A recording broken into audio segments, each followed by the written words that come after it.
belajar bahasa Indonesia. Kemarin kita sudah belajar tentang teks deskripsi part 1 yang di dalamnya membahas tentang pengertian, contoh, ciri-ciri umum, ciri-ciri dari segi bahasa, dan Bu Nisa juga sedikit memaparkan tentang jenis-jenis teks deskripsi. Nah, di video pada saat ini Bu Nisa akan membahas lebih lanjut tentang teks deskripsi part 2. Baik, sekarang Bu Nisa akan menjelaskan tentang 3 jenis teks deskripsi. Yang pertama, teks deskripsi spasial. Apa sih teks deskripsi spasial itu? Teks deskripsi spasial adalah teks yang melukiskan tentang ruang atau tempat berlangsungnya suatu peristiwa. Contohnya, Bu Nisa sedang berada di pantai Suramadu. Ketika Bu Nisa berada di pantai Suramadu, Bu Nisa melihat satu kejadian. Contohnya, hari ini saya sedang berada di pantai Suramadu, menikmati hembusan angin yang menggerakkan dedaunan, juga melihat perahu-perahu para nelayan yang sedang bersandar. Di Suramadu, Bu Nisa juga disuguhkan dengan jembatan Suramadu yang megah. Banyak motor dan mobil yang berlalu lalang. Ketika Bu Nisa sedang menikmati segelas es degan, ada anak kecil yang sedang menangis meminta pentol kepada orang tuanya. Nah, kurang lebih seperti itu contoh pendeskripsian secara spasial. Lalu yang kedua, ada teks deskripsi objektif. Apa sih teks deskripsi objektif itu? Teks deskripsi objektif merupakan teks yang menggambarkan suatu hal atau orang dengan mengungkapkan identitas hal atau orang tersebut.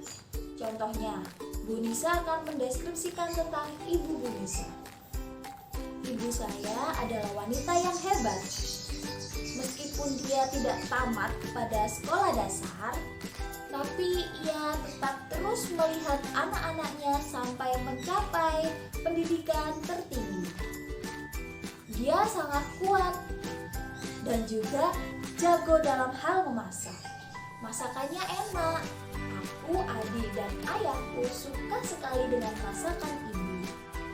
Nah, itu tadi contoh dari teks deskripsi objektif. Yang ketiga adalah teks deskripsi subjektif. Apa sih teks deskripsi subjektif itu? Teks deskripsi subjektif adalah teks yang menggambarkan objek penafsiran atau kesan dari penulis. Contohnya, Bu Nisa diberi hadiah ulang tahun oleh sahabat Bu Nisa. Nah, seperti ini. Alhamdulillah, pada pagi hari ini saya telah diberi kado terindah dari sahabat saya. Kadonya sangat berkesan karena itu adalah barang yang saya impi-impikan sejak lama. Dia memang sahabat terbaik saya, sehingga dia tahu apa yang telah saya inginkan. Nah, kurang lebih contohnya seperti itu ya, tentang teks deskripsi subjektif.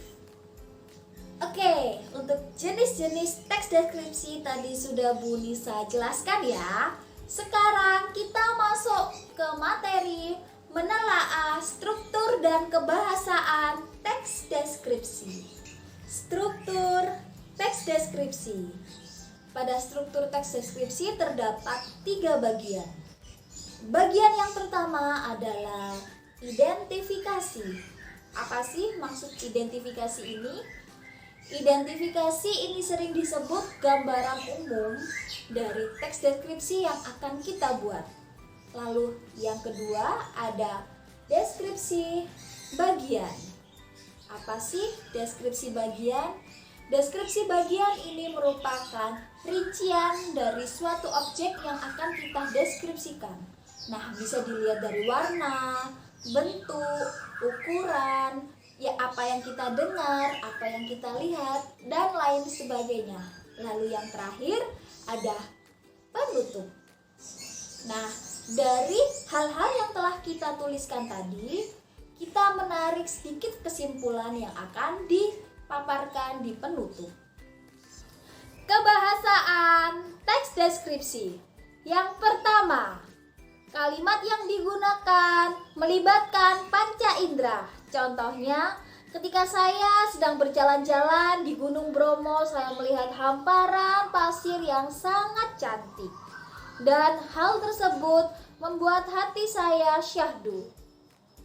Lalu yang kedua ada penggunaan preposisi atau kata depan dan juga prefix atau awalan. Contohnya, mempesona, mengidentifikasi, melibatkan, dan lain sebagainya.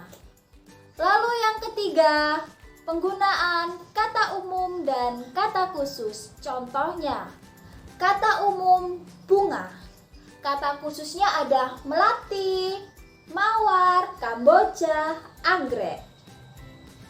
Yang keempat, penggunaan tanda baca.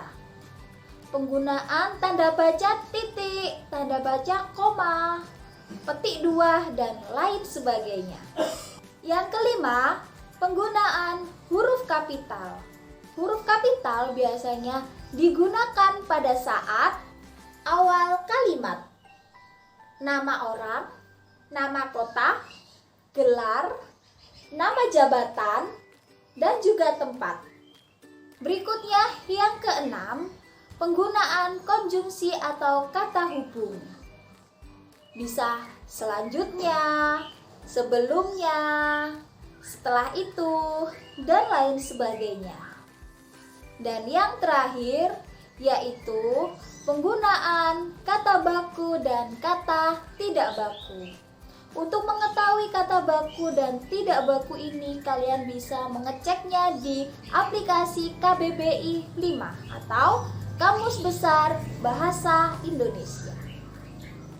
Alhamdulillah, penjelasan Bu Nisa pada hari ini telah usai. Untuk anak-anak Bu Nisa kelas 7A sampai kelas 7F, setelah ini Bu Nisa akan memberikan kalian cerita teks deskripsi dan juga 5 soal.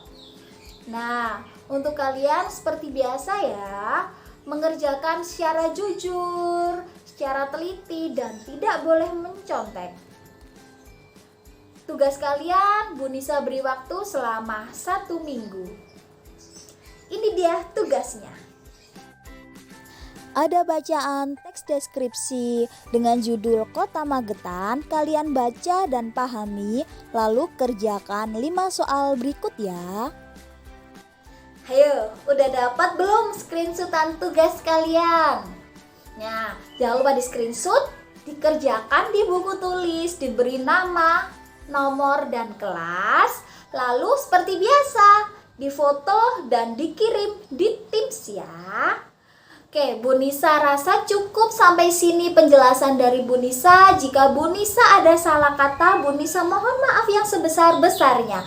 Jangan lupa like, komen, dan subscribe supaya Bu Nisa semangat terus memberikan kalian materi-materi yang bermanfaat.